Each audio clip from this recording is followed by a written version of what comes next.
নমস্কাৰ পিয়ানিছো প্ৰতিজন দৰ্শক স্বাগতম জনাই ষ্টুডিঅ'ত নানা হাকিয়া কবিচন্দ্ৰ আয়ুৰ্বেদিক চিকিৎসালয়ত 8ঘৰীয়া ডাকঘৰৰ শুভ উদ্বোধন উক্ত নৱনিৰ্মিত ভৱনটি উদ্বোধন কৰে নাৰায়ণ ডেকাই আয়ুৰ্বেদিক চিকিৎসক অতি অনতি পলমে নিযুক্তি দিয়াৰ ৰাজহুৱাভাৱে ঘোষণা কৰে বিধায়কগৰাকীয়ে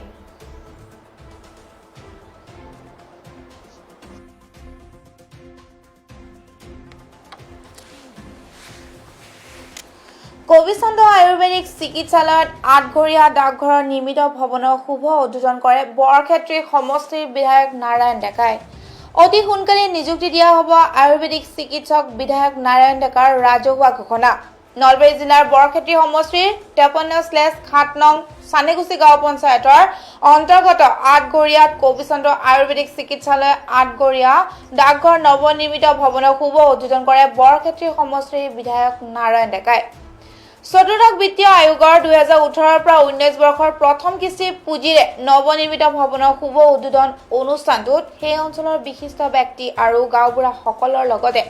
ভূমিদাতা অচ্যুত শৰ্মাক একোখনকৈ গামোচাৰে অভিনন্দন জ্ঞাপন কৰে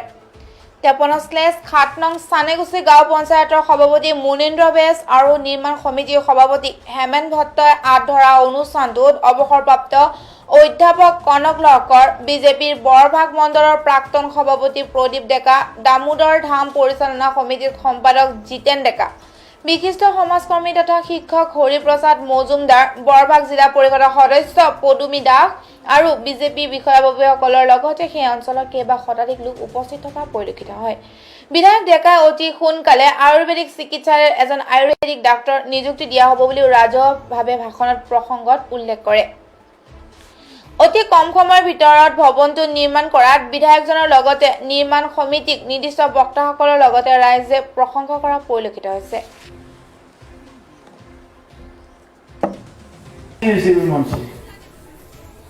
মই আজি কিছুদিন আগতে আমাৰ বৰহাট কালাক হাইস্কুলৰ ভলীবল গ্ৰাউণ্ডখন ভাঙি পেলালো তেতিয়া আমাৰ এটা আঁচনি আছিল যে গোটেই গাঁৱত মানে ভলীবলৰ গ্ৰাউণ্ড বনাব লাগে আমাৰ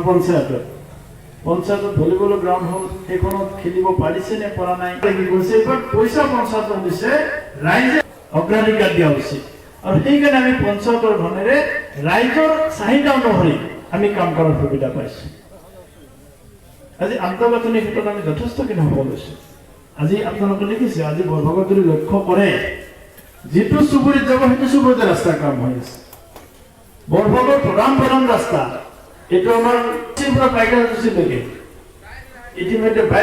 আমাৰ এই ৰাস্তাটো লগা এইটো ৰাস্তা 40 কোটি টকা ব্যয় সাপেক্ষে এইটো ৰাস্তা যোৱা 4 তাৰিখে টেণ্ডাৰ হৈ গ'ল চিকিৎসা বৰ্তমান যুগত অতি প্ৰয়োজন হৈছে আৰু প্ৰত্যেক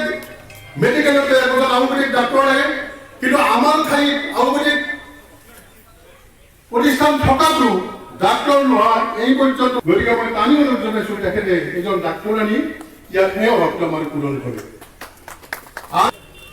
মই আচলতে কবিচন্দ্ৰ কোন এইটো সুধিছিলো আচলতে তেতিয়া কৈছে যে আচলতে আমাৰ বৰদেউতা গোটেইখিনি মাটি তেখেতসকলে দান কৰিছে যাৰ ফলত তেখেতৰ বৰদেউতা কবিচন্দ্ৰ আয়ুৰ্বেদিক প্ৰতিষ্ঠান হৈছে গতিকে মই ভূমিদাতাকো এই চেগতে ধন্যবাদ জনাই আৰু ভৱিষ্যতেও ইয়াৰ উন্নতি হয় বুলি মই আশা কৰিছোঁ আমাৰ যেহেতু লগত স্থানীয় বিধায়ক মহোদয় আছে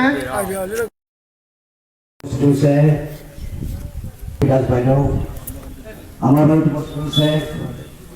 বৰভাগ আঞ্চলিক পৰিষদৰ সন্মানীয় সভাপতি মহেন্দ্ৰনাথ শৰ্মা ডাঙৰীয়াদেৱ আৰু উপস্থিত হৈছে যথেষ্ট অনুৰাগী আমাৰ শুভাকাংক্ষী আমি সকলোকে স্বাগতম জনাইছোঁ মই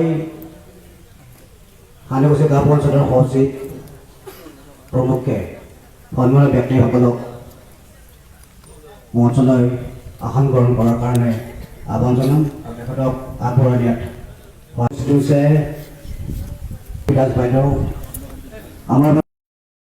নমস্কাৰ যিটো কবিচন্দ্ৰ আয়ুৰ্বেদিক চিকিৎসালয় আৰু 8ঘৰীয়া ডাকঘৰৰ যিটো নৱনিৰ্মিত ভৱন আপুনি উদ্বোধন কৰিলে আজি দেখিছোঁ যে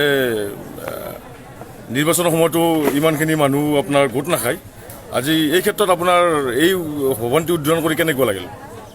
না এই ভৱনটো উদ্বোধন কৰি মোৰ এইটোৱে অনুমান হৈছে এই যে অনুষ্ঠান কবিচন্দ্ৰ আয়ুৰ্বেদিক চিকিৎসালয় আৰু আঠঘৰীয়া উপডাকঘৰ এই অনুষ্ঠানটোৰ লগত এই অঞ্চলৰ ৰাইজৰ এটা আৱেগ জড়িত হৈ আছে। ইমান দিনে এই অনুষ্ঠানটো জৰাজীৰ্ণ অৱস্থাত আছিল। উপডাকঘৰটো যেনে তেনে কিছুদিন পঞ্চায়তত চলিল, ইয়াত মানে ডাকঘৰ চলাৰ পৰিৱেশ নাই। আৰু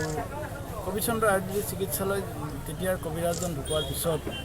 ইয়াত তেনেকুৱা কোনো ডক্তৰ নিযুক্তি হোৱা নাই আৰু ডক্তৰ নিযুক্তি হোৱাৰ কাৰণে ইয়াত এটা পৰিৱেশৰ সৃষ্টি হোৱা নাছিল। গতিকে আজি আমাৰ পঞ্চায়তৰ জৰিয়তে সভাপতি মহোদয়ৰ সহযোগত আমি এই উপডাকঘৰ আৰু কবিচন্দ্ৰ আয়ুৰ্বেদিক চিকিৎসালয় ভৱনটো নিৰ্মাণ কৰাৰ আমি সুবিধা লাভ কৰি তাক সম্পূৰ্ণ কৰি ৰাইজৰ কাৰণে মুকলি কৰিলোঁ। আৰু সেইকাৰণে মোৰ মানে ৰাইজৰ যিটো আৱেগ অনুভূতি আমি যে প্ৰতিফলিত কৰিব পাৰিছোঁ তাৰ কাৰণে মই খুব আনন্দ অনুভৱ কৰিছোঁ। কম দিনৰ ভিতৰত এইটো অনুষ্ঠান গতিত চলে বুলি ঠিক তেনেকুৱা নহয়, কিছুমান পৰিৱেশ পৰিস্থিতি কিছু কম। এই খবৰটোৰ সৈতে ষ্টুডিঅ'ৰ পৰা বিদায় লৈছোঁ। চাই থাকিব প্ৰতিটো মুহূৰ্তৰ খবৰৰ বাবে PI নিউজ। ধন্যবাদ।